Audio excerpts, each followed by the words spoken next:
wanaendelea kuimba na nimesema wakimie.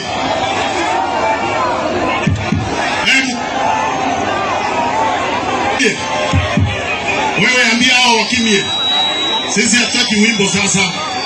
Mukimie. Sawa sawa? Nimesema mkimie. Nani? Ili mkutano yake. Wewe kama unataka mkutano yake utaenda yake. Sasa tuache kelele. Mimi nataka wewe vijana, tumesema mwache kuimba. Hivi vijana wako hapa wako na agenda nyingine ambayo sielewi. Because mimi nawaambia waache kuimba tuongee.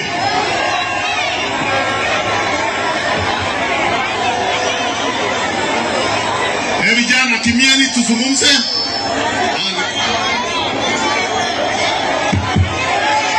Ya sasa kwa sababu msipige kelele kwa cheni.